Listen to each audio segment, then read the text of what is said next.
Halo assalamualaikum, saya akan menjelaskan tentang teori mikroekonomi. Sebelum itu kita harus tahu tentang ilmu ekonomi, yaitu ilmu yang mempelajari perilaku manusia dalam memilih dan menciptakan kemakmuran. Jadi ilmu ekonomi itu muncul karena adanya kelangkaan sehingga kita harus menentukan pilihan.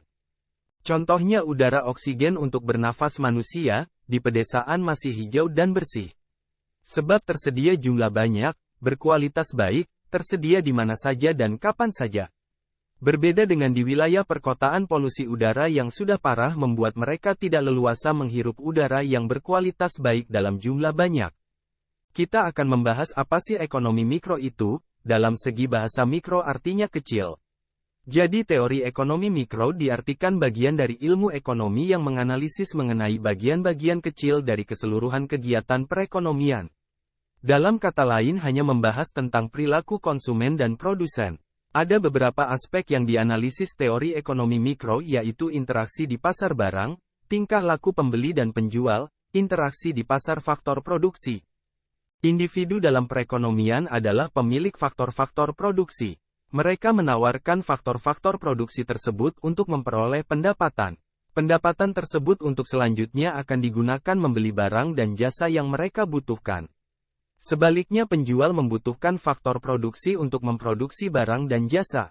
Interaksi antara pembeli dan penjual akan menentukan harga suatu faktor produksi dan banyaknya jumlah faktor produksi. Ada macam-macam faktor produksi dan harga balas jasa, yaitu 1. Tenaga kerja atau labor diberikan gaji atau upah. 2. Modal atau kapital diberikan bunga dan dividen. 3. Tanah atau land diberikan sewa. 4. Kewirausahaan atau entrepreneurship diberikan laba. Setelah itu kita akan membahas tentang teori makro. Ekonomi makro dalam arti bahasa besar. Jadi makroekonomi yaitu menganalisis keseluruhan kegiatan perekonomian yang bersifat global, serta tidak memperhatikan kegiatan ekonomi yang dilakukan oleh unit-unit kecil dalam perekonomian. Dikarenakan ekonomi makro bersifat agregat atau keseluruhan, maka permasalahan dalam ekonomi makro yaitu inflasi, pengangguran, ketimpangan, neraca pembayaran, dan masih banyak lagi. Dan ada beberapa aspek yang dianalisis teori ekonomi makro. 1. Penentuan tingkat kegiatan perekonomian negara. 2. Pengeluaran agregat. 3. Mengatasi pengangguran, dan inflasi. Serta mikroekonomi juga menganalisis mengenai sampai sejauh mana suatu perekonomian akan menghasilkan barang dan jasa. 1.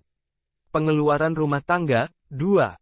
Pengeluaran pemerintah, pengeluaran perusahaan atau investasi, serta 4.